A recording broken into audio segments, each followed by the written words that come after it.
वर्गमूल का 2116। अब आपको कैसे करना है, वर्गमूल करते हैं तो वर्गमूल का वर्ग का मतलब होता है 2 बार उसी संख्या को गुणा, यानी या अपन लेते हैं वर्ग की परिभाषा लेते हैं भुजा गुणा भुजा भी होता है क्षेत्रफल, भुजा गुणा भुजा। तो वही संख्या है भाई, जैसे कोई वर्ग सही है तो 4 गुणा 4 होता है और हर बार 2 का जोड़ा बनता है। तो इसमें भी इधर की साइड से 2 के जोड़े बनाने हैं, ठीक है। जैसे जोड़े बन जाते हैं इस प्रकार अपन लिख देंगे, जैसे 21 16 और ये 2 के जोड़े बन गए। अब दो का जोड़ा पहला जोड़ा है 21 को कौन सी 2 संख्या से गुणा करेंगे तब या 21 आ जाए या इससे छोटा आ जाए, ज़्यादा नहीं आना चाहिए। जैसे 4 गुणा 4 16 होता है, 5 गुणा 5 25 हो जाते हैं। जैसे 5 गुणा 5 हो जाता है 25, 25 ज़्यादा हो जाता है ना, तो ज़्यादा नहीं लेंगे, कम लेंगे। 4 गुणा 4 16 हो जाते हैं, यानी 2 बार यहाँ 4 और 4 लिखेंगे, ठीक है। तो 4 को 4 से गुणा करेंगे कितना आ जाएगा 16, और ये यहाँ पर लिख देंगे 4, यहाँ जो हल आ रहा है उत्तर अपना है। 4 को गुणा किया है तो 4 लिख देंगे ऊपर। अब 4 और 4 को जोड़ लो, कितने हो जाते हैं 8, यहाँ लिख दो 8, कितने लिख दो, जोड़ने पर जो संख्या आती है 4 और 4 8। अब ये 16 21 में से 16 चले गए तो पीछे बच गए 5, कितने बच गए 5, और आगे वाला पूरा जोड़ा लिख देते हैं 7 में, ये हो गए 516। अब क्या है यहाँ पर थोड़ा समझें कि 8 के पास वो संख्या लिखें और उसी संख्या से गुणा करना है, जो मन से सोचना है ऐसी संख्या लिखें जो उसी संख्या से गुणा करने पर 516 हो जाए। जैसे 8 के 5 लिखूंगा तो 5 से गुणा करना है, यदि 8 के पास 6 लिखूंगा तो 6 से गुणा करना है। अब 5 लिखते हैं, 5 पंजे 25, ऐसे लिखे चले गए 2, 8 पंजे 40 और 2 हो गए 22, यानी कम है, ज़्यादा कम है। अब देखो 6 छंगे 36, ऐसे लिखे चले गए 3, 8 छंगे 48 और 3 हो गए 51, कितने हो गए 51, जो 516 आ रहे हैं तो बढ़िया बात, यहाँ लिख देंगे 6 और यहाँ लिख देंगे 6। गुणा करते तो कितने आते हैं 516, ठीक है। 516 गुणा करते तो आ जाते हैं 0, बाकी करने पर क्या आ जाता है 0। अब देखो यहाँ पर 6 लिखा था अपने मन से, जो 6 लिखा है यहाँ पर लिख देंगे, तो ये जो ऊपर आती है संख्या वो हो जाएगा वर्गमूल, क्या हो जाएगा वर्गमूल। आपका हल आ गया, क्या आ गया शेष 0 आ गया, तो भाग हो गया पूरा। अब देखो आगे वाला प्रश्न है 42 25, ठीक है। उसको भी इसी प्रकार से करेंगे, जैसे इसमें भी 2 के जोड़े बना लो, 42 25, ये 2 का जोड़ा, ये 2 का जोड़ा।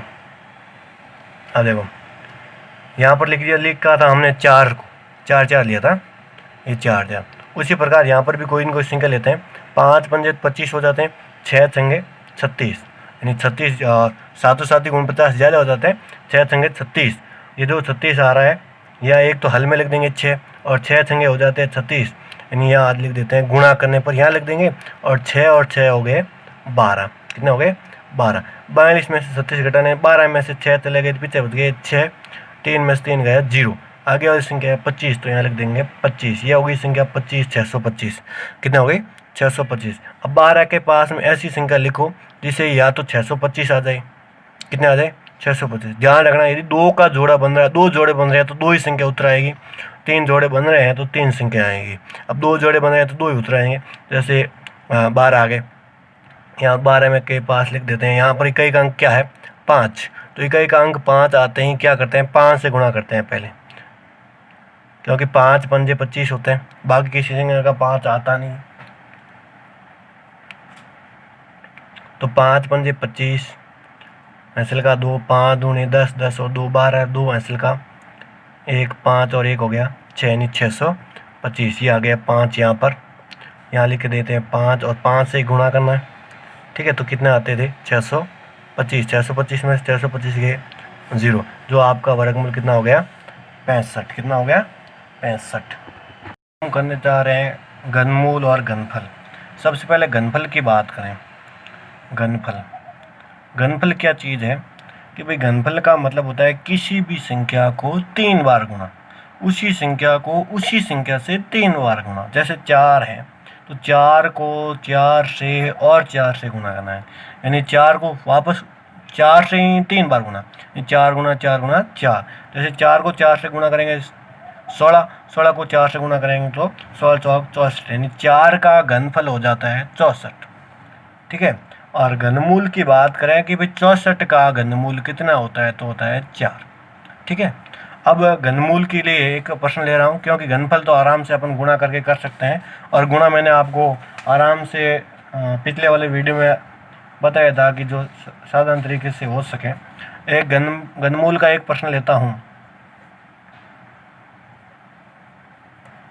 ये एक प्रश्न है, इसका घनमूल निकालना है, बड़ा प्रश्न है, आराम से अपन वैदिक विधि से आसान तरीके से निकाल सकते हैं। ये प्रश्न है, इसको अपन ऐसे जो पीछे वाला वर्गमूल निकाला है उसी प्रकार से लिख देते हैं। जैसे वर्गमूल में अपन 2 का जोड़ा बना रहे थे और घनफल में अपन 3 का जोड़ा बना रहे हैं, तो 3 का बनाएंगे, क्योंकि 3 बार गुणा करना पड़ता है, तो 3 का जोड़ा बनेंगे। तो इधर की ओर से 3 का जोड़ा बनाएंगे तो 921, और एक जोड़ा बन रहा है 68। ठीक है, अब 68 बच्चे हैं। 68 के लिए अपन को घनफल चाहिए, कहाँ तक आपको याद रखने पड़ेंगे, 10 तक। कैसे याद करेंगे, जैसे a का घनफल होता है 1, 2 का होता है 8, 3 का होता है 27, 4 का होता है 64, 5 का होता है 125, और 6 का होता है 216, 7 का होता है 343, और 8 का होता है 512, 9 का होता है 729, और 10 का होता है 1000। ये निकाल सकते हैं, जैसे 2 गुणा 2 गुणा 2, 2 दूने 4, 4 दूने 8, इस प्रकार से निकाल सकते हैं। ये तो आराम से याद भी रह जाएंगे। तो देखो, अब 3 का जोड़ा बनाने के बाद में पहला जोड़ा बचा है यहाँ पर 68। 68 के लिए जो कम संख्या पहले हो सकती है, अपन भाग में जिस प्रकार करता है ना कम के लिए, तो हमारे पास है 4। 4 का कितना होता है 64, एकदम पास में। 4 का घनफल, घनफल 3 बार घात 3 लिख सकते हैं। यदि किसी की घात लिखें तो घात हो जाती है 3 घनफल में, या क्यूब बोल सकते हैं। ठीक है, तो 4 की घात हो गई 3, कितना आता है 64, कितना आता है 64, कितना आता है ये 64 आता है। अब तो यहाँ लिख देंगे एक बार 4, जो हल आ रहा है ऊपर लिखेंगे भाजक या भाज्य के रूप, भागफल के रूप में। जैसे 4 की घात 3 आ गया, 64 आ गया, तो शेषफल बच गया अपने पास 4, कितना बच गया शेषफल। अब नई संख्या जो अपने पास कौन सी है 9। अब इसमें दोनों का जोड़ा साथ में नहीं लिखेंगे, एक एक संख्या लिखेंगे। जो नई संख्या अपने पास 49। अब देखो, यहाँ वाली जो ट्रिक है वो आराम से समझे। जैसे इसकी घात 3 थी, ये जो 3 घात है यहाँ पर पहले लिख देंगे 3 गुणा 4 की घात 3 थी, उसको क्या कर देंगे 2 कर देंगे, घात 1 कम कर देंगे। और एक जो नई संख्या आएगी, जो नई संख्या लेंगे अपन मन से लेंगे, जिस प्रकार वर्गमूल में ले रहे थे उसी प्रकार नई संख्या लेंगे। अब देखो, 4 की घात 2 होता है 16, जो 4 की घात 2 है 16, 16 को 3 से गुणा कर लेते हैं, 36 18 8 ऐसे का 1 और 3 और 1 हो गया 4, 48 आ रहे हैं। अब 48 को अपन बनाना है 49, कितना बनाना है 49। 49 बनाने के लिए कौन सी संख्या से गुणा करेंगे, यदि 2 से गुणा करते हैं तो ये संख्या हो जाती है दुगुनी, कितनी हो जाती है दुगुनी। अपन को सिर्फ एक जोड़ने पर 49 बन जाती है, 48 में एक जोड़ने पर 49 बन जाती है, इसलिए अपन 2 से गुणा कर नहीं सकते हैं, और 0 से करेंगे तो संख्या हो जाती है 0, तब यहाँ पर संख्या बची है 1। अब 48 को 1 से गुणा करते हैं, जैसे 48 को 1 से गुणा करें कितना आएगा 48 ही आएगा, तो अपन 48 से 49 एक ही कम है, तो यहाँ ले लेते हैं 48। तो आपके पास शेषफल कितना बचेगा 49 में से 48 चले गए तो पीछे बच गया आपके पास 1, कितना बच गया 1। तो नई संख्या अपने पास कौन सी है 2, यहाँ लिख देते हैं 2। ठीक है, यहाँ पर क्या पास नई संख्या हो गई 12। अब देखो, ये 3, इसकी घात 2 हो गई, तो इसकी घात हो जाएगी 3, कितनी हो जाएगी 3। इसकी घात देखो, अब यहाँ पर इसकी घात 3 थी, इसकी घात 2 हुई, तो ये हट जाएगा और यहाँ पर बच जाएगा 4, और इसकी घात हो जाएगी 2। ठीक है, इसकी घात क्या हो जाएगी 4 और घात हो जाएगी 2, और ये वाले 3 के 3। ठीक है, अब 3 गुणा 4 हो गए 4 3 12, 12 का 1 का वर्ग 1 ही होता है, 1 का वर्ग कितना होता है 1, 1 को 1 से गुणा करें कितना आएगा 1, तो 1 का वर्ग होता है 1, और 4 थी 12, 3 गुणा 4 हो जाते हैं 12, और 12 को 1 से गुणा करते हैं तो कितना आता है 12, तो ये हो गया 12 के 12। यहाँ पर नई संख्या नहीं लिखनी, तो यहाँ पर नई संख्या लिखते हैं वो यहाँ पर लिख देंगे। ठीक है, जो नई संख्या आई थी अपन ने मन से लिखी ना, जब भी मन से अपन संख्या लिखेंगे वो भागफल के रूप में लिखेंगे, तो ये हो गए 41। अब देखो, अब फिर बाद में आता है कि भाई 12 में से 12 गए कितने बच गए 0। अब आगे वाली संख्या आपके पास 1, क्या है 1। अब यहाँ पर 3 हो गया, इस 4 का घनफल हो गया था, अब इसकी घात 2 हो गई, फिर 1 हो गया, फिर देखो इसकी घात एक थी, 2 हुई, फिर क्या हो जाएगी 3 हो जाएगी। अब ये 3 और 4 हट जाएंगे, 1 की घात 3 यानी 1, कितना होता है 1, नहीं 1 में से 1 गया, क्या बच जाएगा 0 बच जाएगा, क्या बच जाएगा 0, क्या बच जाएगा 0। और अपन घनमूल लेते हैं, घनमूल निकालते हैं, प्रश्न ले लेते हैं।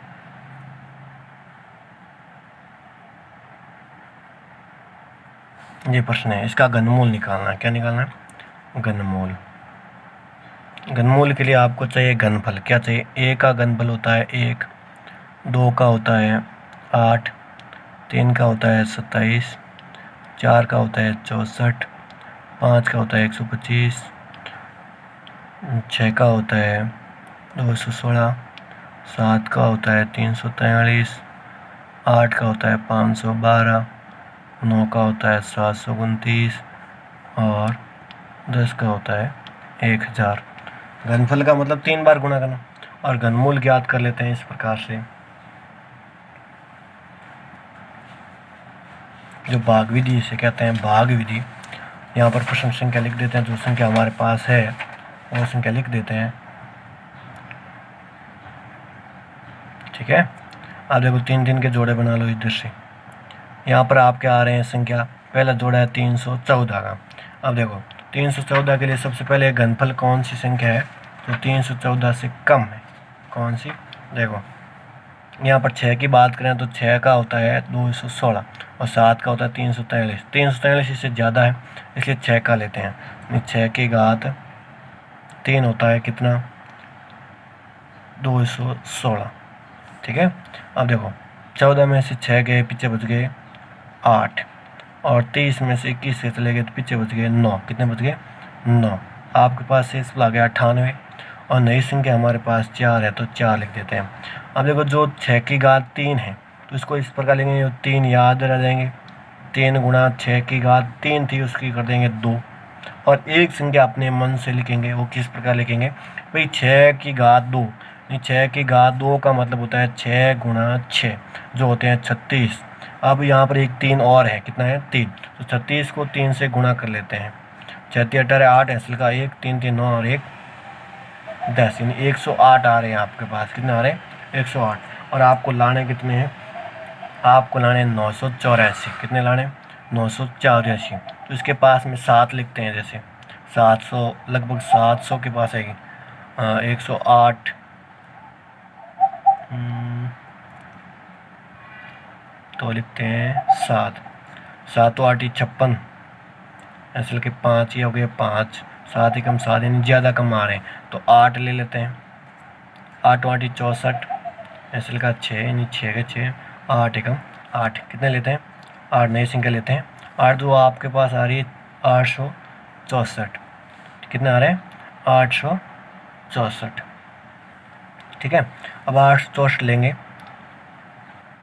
फिर हम जैसे घटाव करेंगे तो ये 8 लिखे हैं ना, 8 लिखने पर जो 864 आए हैं ये वाले 8 यहाँ पर अपन घनमूल में लिख देंगे। अब क्या करेंगे, बाकी करेंगे, 4 में से 4 चले गए 0 बच गया, 8 में से 6 चले गए पीछे बच गए 2 और 9 में से 8 चले गए पीछे बच गया 1 यानी 120। आगे वाली संख्या कौन सी, ये वाली 3 यहाँ लिख देते हैं, ठीक है। फिर क्या करेंगे, इसकी घात कम करेंगे, यानी 3 गुणा 6 और 8 की घात क्या कर देंगे 1 बढ़ा देंगे, 1 और 1 कितनी हो जाएगी 2। अब इनको गुणा करते हैं, यानी 6 गुणा 3 कितने होंगे 6 3 18, जो 18 है 18 को 8 8 कितने होते हैं 64, 64 से गुणा कर देते हैं, यानी 64 और 18, 8 चौक 32 का 2 हासिल का 3, 8 संग 48 और 3 हो गए 51 और फिर 1 से गुणा कर लेते हैं, ये 4 और 6, 2 6 और 1 हो गया 4 और 1 हो गया 5, 6 5 हो गए 11 यानी 1152 यहाँ लिख देते हैं। अब कर लेते हैं घटाव, 3 में से 2 गए पीछे बच गया 1, 0 में से 5 गए नहीं, 10 में से 5 गए पीछे बच गया 5 और 1 में से 1 गया 0, 1 में से 1 गया 0। आगे वाली संख्या है 2 यहाँ लिख देते हैं तो हो जाते हैं 512। अब देखो यहाँ पर 3 की घात हट जाएगी, देखो 3 की घात 6 की घात 3 थी, फिर 3 गुणा 6 की घात 2 हुई, फिर 3 गुणा 6 आया, मतलब घात घटते क्रम आ रही है तो ये दोनों हट जाएंगे। फिर बच्चे इसकी घात 1 थी 2 हुई, फिर क्या हो जाएगी घात 3 हो जाएगी। अब 8 की घात 3 कितनी हो जाती है? 8 की घात 3 हो जाती है 512। तो यहाँ पर 8 की घात 3 यानी 512 का 512। अब क्या करेंगे, 512 में से 512 गए, कितने बच गए? 0 बच गया। इस प्रकार से हमारे पास घनमूल आ गया 68। कितना आ गया? 68।